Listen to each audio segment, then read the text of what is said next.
Hey, howdy again, gang. So in this video, I want to talk about brokers and why brokers get a bad rap. Now, in every industry, you have good and bad. Now, in the trucking industry, there's a huge disdain from carriers to brokers.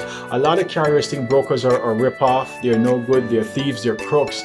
And because of bad, brokers in the business that rip truckers off and, gouge them in pricing, it leaves such a bad taste in a lot of mouth of carriers and truckers that most of them won't trust a broker with a 10-foot pole. And it's unfortunate because there are good brokers out there doing a honest day's job and they're not into rip anybody off. But because you have crooked ones out there, they fall under the umbrella of being crooked just as well, because there's a saying that goes, the good must suffer for the bad. Okay, so in this video I want to talk about 5 reasons why brokers get a bad rap. 5 reasons why brokers get a bad rap. First one is lack of transparency, right? Brokers are sometimes fail to provide clear pricing or full details about the terms and conditions that leads to hidden fees or unexpected costs to shippers or carriers. This lack of transparency damages trust in the industry. And that could even be, a more accurate point, because I've heard about it a lot where, there are brokers out there that are gouging, carriers and truckers, charging them a whole lot more and taking a whole lot more, a higher percentage for loads that's been, that they give to a particular trucker. And sometimes they even also affect the shippers as well, right? So when you have crooked people that lacks integrity, they mess it up for everybody, and they cause a lot of issues in the industry and cause, distrust between carriers and brokers. And now brokers are seen as untrustworthy and seen as crooks, and therefore a lot of truckers don't really speak very well about them and don't have really high regard for them, because they probably hit by one too many bad brokers. So therefore they look at our brokers are no good, and why they won't go with a broker, right? Second one is poor communication. Brokers are sometimes accused of being unresponsive or difficult to reach, especially when problems arises during transit, which leads to delays and confusion. Now, you have to understand as you're a broker that, number one, you have to be clear on what's happening in terms of delivering a shipment, because you have to understand that the carrier is the one that's going to be covering the expenses for fuel, tolls, and also any maintenance that has to be done with the truck. And when you're not clear and you're not communicating with this broker, with the carrier, and let them know precisely where they're going, because destination is very, very, very important. You have to know which lane they're running, where they're going, so they know where they're going. And if there's any issue that comes up along the way and they say, oh, we're going to reach out to the broker, at least you're available so you can help them and clear everything up, so everything runs smoothly. So it's very important as a broker you're available to make sure that any information that the truckers need, or any information or any issues that come up, you're available so you can get it cleared up and get moving. All right. Third one is unreliable partners. Brokers may work with carriers that they don't vet properly, and dealing with a lot of carriers who are not experienced, vehicles are not properly maintained, which leads to shipments being mishandled or damaged. Now, as a broker, the job and the onus is on you is to vet whosoever you're going to do business with, because if you're vetting a carrier that has the trucks are very, very bad condition and they just seem like, and then when you're having an interview with them, you can see that either they seem very unmotivated, seem lazy, seem uninterested.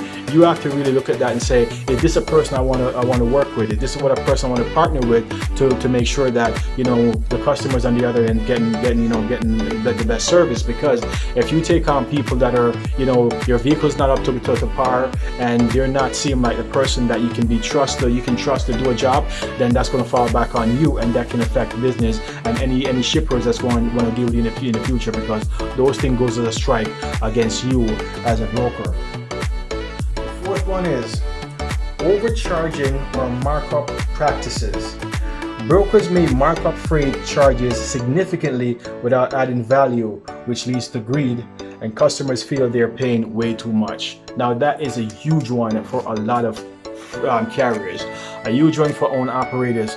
And this is what I talked about early, that when you're a broker that charges way much or take out a bigger percentage from what is agreed, it causes problem, because we have to keep in mind carriers, owner operators alike, these guys are copying the expenses. These guys are paying for fuel. These guys are paying for, you know, if they're paying for toll, and these guys are giving a lot of time. So when you as a broker are overcharging and just really taking advantage of carriers, this is where things in the industry can become destabilizing, and where, you know, a lot of trust has been lost for a lot of brokers, because you have crooked freight brokers out there that are taking way too much and are really charging a higher rate. So therefore the customers feel like, you know, we don't need a broker because we're paying too much, and sometimes the broker get cut out of the mix, and a lot of companies just deal directly to the carriers themselves instead of dealing with brokers. So in order for, you know, brokers, because in every area, in every business, there's a niche for everybody, right? So if you want to keep, you know, good relationship between brokers and carriers, brokers have to be really considerate of what they're charging and not overcharging things and affecting the industry, which can affect the carriers who have to deal with all the expenses, right? The final one, the fifth one, is misleading marketing. Some brokers promise service they can't deliver or advertise cheaper rates that are not realistic. This creates trust issues and leads to carriers feel like they are being ripped off or taken advantage of. Right now, you know, there's a lot of, you know, things that have to be considered, you know, on both ends of the spectrum. But, you know, those 5 things that I've listed is why a lot of distrust and disdain goes towards brokers, because there are brokers out there that are really affecting the business a whole lot. They're all in it for themselves. They rip people off wherever they can. They operate the place out without any integrity whatsoever, and it causes a whole lot of problems. But what we have to also notice, in every industry you have good and bad. You have good and bad police. You got some police that are just really rotten people and have no business, you know, wearing a uniform and a badge, because they abuse their authorities. You have doctors who are drug dealers. They don't care about their patients. They sell them drugs because they get a cut. They get payoff whichever some way. You have no good teachers who don't really invest in the students, right? So in every industry and in every, you know, career, there always going to be a bad apple that makes it bad for everybody. But to put a blanket statement on it and says all brokers are no good, you know, based on your experience, that's your truth. But in actuality, that's not the truth. Maybe for you, because, you know, you had the unfortunate you know, this situation of running into a broker that's crooked, maybe one too many. But sometimes the onus has to go on you as a person to say, how do I feel about, you know, dealing with this person? Do I see red flags, right? And sometimes take it as a learning curve to know what you have to do when you're out there dealing with brokers. And for the brokers themselves, you have to understand that, you know, whatever happens, you can rip people out, but eventually the bottom's going to fall out, and then you're going to find yourself, you know, in a really bad situation when people, you know, get you out. Because remember what? The word get out there, and truckers talk. So word travels in this industry, and if you're a crook, people are going to find you out, and you're going to get sought after, and people are going to pretty much cut you off.